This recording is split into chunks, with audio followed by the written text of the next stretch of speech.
Et ce sommet international des océans à Brest, on en parle avec vous, Sabrina Speisch. Vous êtes professeure de géosciences et d'océanographie à l'École normale supérieure. Sabrina Speisch, ce sommet d'abord, qu'en pensez-vous? Greenpeace France dénonce une sorte d'hypocrisie du président Macron. Ce sont leurs mots qui maintiendraient la surpêche et une vision du monde d'avant, notamment en faveur de l'exploitation minière sous-marine en eau profonde et pas en faveur de la recherche. Est-ce que vous êtes d'accord? C'est un grand sujet qui ne concerne pas que les océans, ça concerne tous les problèmes du changement climatique. Les changements climatiques progressent, c'est une réalité, vraiment. Nous, scientifiques, on voit un mur devant nous et on ne sait plus comment communiquer. Et il faudrait une action bien plus vaste de ce qui est fait aujourd'hui. Probablement, les gouvernements, ils pensent que cela va arriver doucement et peut-être à la fin du siècle. Mais en effet, le changement, il est déjà là et il affecte tous les systèmes. Donc l'atmosphère, mais surtout l'océan. L'océan, il absorbe 90% du surplus des chaleurs dû à l'augmentation des gaz à effet de serre. Il absorbe aussi du CO2 et cela fait que l'océan devient un peu plus acide. Et aussi l'oxygène diminue parce que la température augmente. Donc les écosystèmes sont impactés, mais l'océan en retour, il impacte aussi l'atmosphère.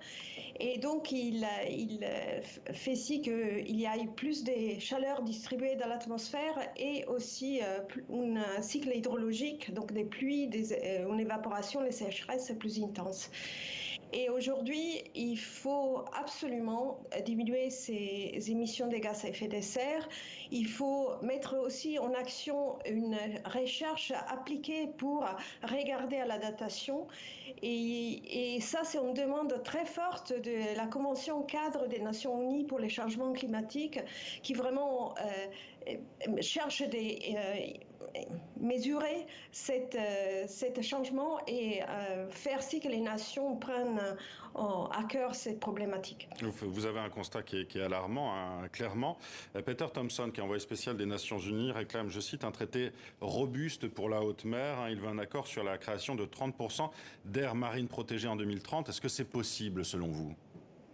S'il y a une volonté politique, c'est possible. Si la volonté politique n'est pas là, c'est comme tout, hein, ça sera pas fait.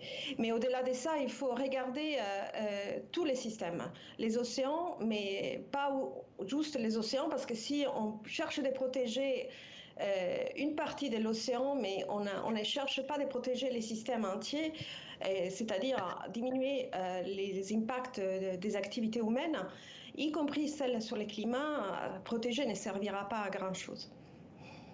Il y a donc menace sur la vie aquatique, hein, vous l'avez dit clairement, menace aussi pour les êtres humains. Quelles sont les mesures d'urgence à prendre, hein, vous les avez un peu évoquées, mais selon vous, que faut-il faire là concrètement? Concrètement, il faut de toute manière diminuer, aller vers ce qu'on appelle les net zéro carbone, donc diminuer les émissions, développer des technologies aussi pour absorber les CO2 qui est déjà dans l'atmosphère. Donc ça sont les émissions négatives qui sont apparentes donc dans tous les rapports du GIEC, et aussi vraiment développer un cadre pour l'adaptation et des solutions au changement climatique aussi naturel. Et ça, parce qu'on doit regarder non seulement nous, que nous sommes dans des pays développés, qu'on a des technologies, on peut chercher de résoudre des problématiques chez nous, mais il faut aider toute l'humanité. Donc, ceux aussi qui n'ont pas accès à ce type de solutions. Merci Sabrina Speisch d'avoir été avec nous pour cet éclairage.